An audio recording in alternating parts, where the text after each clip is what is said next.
খুব সহজেই পাকন পিঠা তৈরি করে ফেলেছি, তাও আবার রসে ভরপুর। আসসালামু আলাইকুম এভরিওয়ান, সবাই কেমন আছেন? আশা করি সবাই খুব ভালো আছেন। আবারও চলে এলাম আপনাদের মাঝে নতুন একটি রেসিপি নিয়ে। আজকে তৈরি করেছি অসম্ভব মজাদার রসে ভরপুর পাকন পিঠা। এই পাকন পিঠাগুলো তৈরি করা কিন্তু খুবই সহজ, আর খেতে কিন্তু অসম্ভব মজাদার হয়ে থাকে। এই মজাদার পাকন পিঠাগুলো খুব সহজে কিভাবে তৈরি করে ফেলা যায় সেই রেসিপিটা আজকে আপনাদের সঙ্গে শেয়ার করব। তো বেশি কথা না বাড়িয়ে চলুন মূল রেসিপিটি দেখে নেই।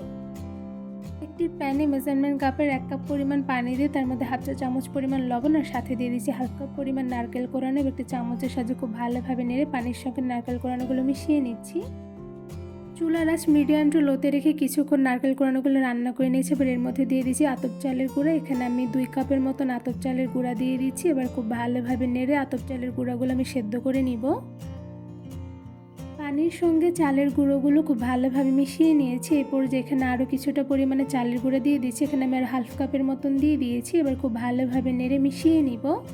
চালের গুঁড়োগুলো অনেকটা পরিমাণে সেদ্ধ হয়ে এসেছে। এরপর যে একটা ঢাকনা দিয়ে ঢেকে আরও 10 মিনিটের মতন রেখে দেবো, এতে করে কিন্তু চালের গুঁড়োগুলো পুরোপুরি সেদ্ধ হয়ে যাবে।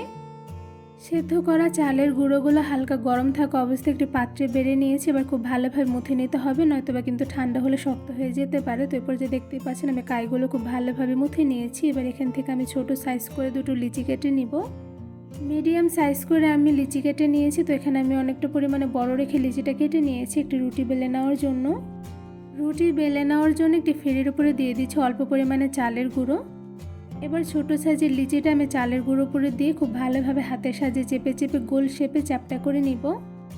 হাতের সাহায্যে লিচিটা আমি গোল শেপ করে নিয়েছি। এবার একটি বেলুনের সাহায্যে মিডিয়াম সাইজ করে অনেকটা পরিমাণে পাতলা রেখে একটি রুটি বেলে নিব।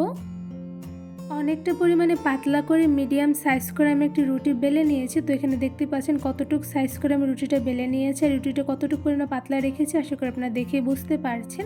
এবার এই রুটিটা একটি কাঁটা চামচের সাহায্যে আমি ডিজাইন করে নেব। তো এখানে ডিজাইন করার জন্য উপর থেকে জাস্ট একটু ছিদ্র করে নিব, এতে করে দেখতে কিন্তু খুবই সুন্দর হবে। কাঁটা চামচের সাহায্যে রুটিটার উপরে আমি ছিদ্র করে ডিজাইন করে নিয়েছি। আপনার চাইলে কিন্তু যে কোনোভাবে ডিজাইন করে নিতে পারেন। তো এরপর যে দেখতে পাচ্ছেন ফুল রুটিতেই কিন্তু আমি এভাবে ছিদ্র করে নিয়েছি। এবার একটি ছুরির সাহায্যে রুটিটা আমি 4 কোণা করে কেটে নিব। ছুরির সাহায্যে রুটিটা আমি 4 কোণা করে কেটে নিয়েছি। এবার সাইডে থাকা যে অবশিষ্ট রুটিগুলো আছে সেগুলো আমি একটি সাইডে তুলে নিব, যাতে পরবর্তীতে আরও একটি রুটি তৈরি করে নিতে পারি। এবার 4 কোণা রুটিটা ছুরি দিয়ে লম্বা শেপ করে কেটে নিব। রুটিটা লম্বা শেপে 3 পিস করে কেটে নিয়েছি। এবার নিচ থেকে আমি 3 কোণা করে একটি ডিজাইন তৈরি করে নিচ্ছি। তো এখানে আমি কিভাবে ডিজাইনটা তৈরি করে নিচ্ছি আশা করি আপনারা ভিডিওর মাধ্যমে দেখেই বুঝতে পারছেন। লম্বা শেপের রুটিটা ছুরি দিয়ে আমি 3 কোণা করে কেটে নিয়েছি। তো এখানে দেখতেই পাচ্ছেন অনেকগুলো পিস হয়েছে, আর এদিকে এখন পিঠাগুলো দেখতে কিন্তু মাশাআল্লাহ খুবই সুন্দর হয়েছে। এবার সেমভাবে বাকি পিঠাগুলো কেটে নিব। সবগুলো রুটি দিয়ে আমি অনেকগুলো পাকন পিঠা সেম ডিজাইনে কেটে নিয়েছি, আর এদিকে দেখতে পাচ্ছেন মাশাআল্লাহ পিঠার ডিজাইনটা কিন্তু দেখতে বেশ সুন্দর হয়েছে। এবার এই পিঠাগুলো আমি গরম তেলে ভেজে নিব। পিঠা ভাজার জন্য একটি প্যানের মধ্যে দিয়ে দিচ্ছি রান্নার সয়াবিন তেল পরিমাণ অনুযায়ী। এবার তেলগুলো হালকা গরম হয়ে আসলে এর মধ্যে একটা একটা করে বানিয়ে রাখা সবগুলো পাকন পিঠা দিয়ে দিচ্ছি। আর পিঠাগুলো দিয়ে দেওয়ার সময় কিন্তু চুলার আঁচটা একদম মিডিয়াম টু লোতে রেখে দিয়ে দিতে হবে, নয়তোবা নিচে লেগে যেতে পারে। সবগুলো পিঠা গরম তেলে দিয়ে দেওয়া হয়ে গিয়েছে। এবার মিডিয়াম আঁচে আরও কিছুটা সময় নিয়ে পিঠাগুলো ভেজে নিব। কিছুক্ষণ পিঠাগুলো গরম তেলে ভেজে নেওয়ার পর আমি একটু নেড়ে নিচ্ছি। আর পিঠাগুলো ভাজতে কিন্তু একটু বেশি সময় লাগে, তাই চুলার আঁচ মিডিয়াম টু লোতে রেখে কিছুক্ষণ সময় নিয়ে পিঠাগুলো কালার করে ভেজে নিব। কিছুক্ষণ পিঠাগুলো ভেজে নেওয়ার পর দেখতেই পাচ্ছেন হালকা কালার চলে এসেছে। এরপর যে পিঠাগুলো খুব ভালোভাবে নেড়ে নিচ্ছি। এবার আরও কিছুটা সময় নিয়ে মিডিয়াম আঁচে পিঠাগুলো গোল্ডেন ব্রাউন কালার করে ভেজে নিব। চুলার আঁচ মিডিয়াম টু লোতে রেখে কিছুক্ষণ সময় নিয়ে আমি পিঠাগুলো ভেজে নিয়েছি। তো এরপর যে দেখতে পাচ্ছেন পিঠার উপরে কিন্তু খুব সুন্দর গোল্ডেন ব্রাউন কালার চলে এসেছে। এরপর যে একটা ছাঁকনির সাহায্যে ছেঁকে পিঠাগুলো তুলে নিচ্ছি। আর এদিকে দেখতেই পাচ্ছেন মাশাআল্লাহ পিঠাগুলো কিন্তু খুব সুন্দর কালার এসেছে, আর সাথে কিন্তু দেখতে খুবই লোভনীয় হয়েছে। এবার এই পিঠাগুলো আমি একটু ঝুড়িতে তুলে নিব। এবার চিনির শিরা তৈরি করার জন্য একটি প্যানের উপরে দিয়ে দিচ্ছি চিনি। এখানে আমি 3 টেবিল চামচ পরিমাণ চিনি দিয়ে দিচ্ছি, আর সাথে দিয়ে দিচ্ছি অল্প পরিমাণে পানি। এখানে আমি হাফ কাপের মতন পানি দিয়ে দিচ্ছি। এবার খুব ভালোভাবে জাল করে শিরাগুলো রান্না করে নিব। কিছুক্ষণ শিরাগুলো রান্না করে নেওয়ার পর এই পর্যায়ে আমি একটু নেড়ে নিচ্ছি। এবার মিডিয়াম আঁচে আরও কিছুটা সময় নিয়ে শিরাগুলো আমি রান্না করে নিব।